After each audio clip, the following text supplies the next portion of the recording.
Les masques, sous toutes leurs formes, s'il y a bien une question qui agite les conversations, c'est celle-là.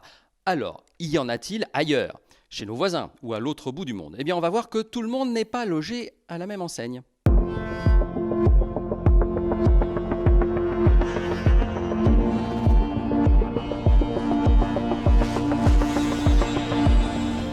En Chine d'abord, où l'épidémie a commencé, eh bien c'est masque pour tout le monde. Et c'est masque médical pour tout le monde, chirurgical ou FFP2.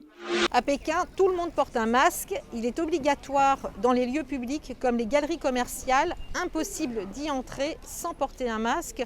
La Chine, c'est le plus gros producteur mondial, mais elle en a cruellement manqué au début de la crise sanitaire. Le gouvernement chinois avait lancé un appel à l'aide internationale pour avoir des masques en urgence.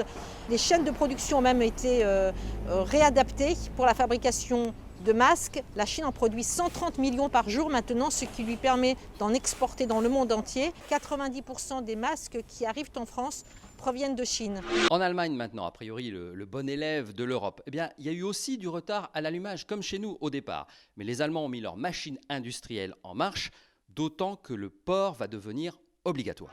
Bonjour Jean-Marc, de ces masques chirurgicaux, mais il n'y en a pas suffisamment dans le pays à partir du moment où les 16 régions, les 16 lenders ont décidé de les rendre obligatoires dans tout le pays, dans les transports en commun. Il va falloir les porter, c'est obligatoire. Et puis aussi dans certaines régions, dans les commerces de moins de 800 mètres carrés qui ont rouvert il y a quelques jours. Donc bien, la meilleure solution qu'ont les Allemands, c'est de fabriquer ces petits masques désormais. Aux États-Unis à présent, eh bien les masques manquent aussi et on bricole un peu. Bonjour à tous, ici aux États-Unis, il est recommandé de porter un masque quand vous sortez dans la rue depuis le 4 avril. C'est Donald Trump lui-même qui a annoncé cette mesure, cette recommandation, précisant toutefois qu'à titre personnel, il ne souhaitait pas en porter.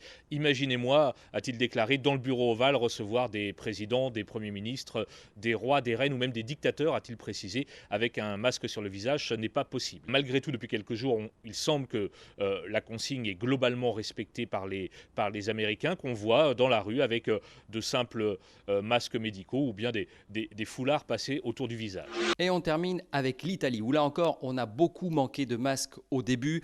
Le besoin est estimé à 80 millions d'unités par mois au moins, et ça s'améliore là encore grâce à un secteur industriel bien précis.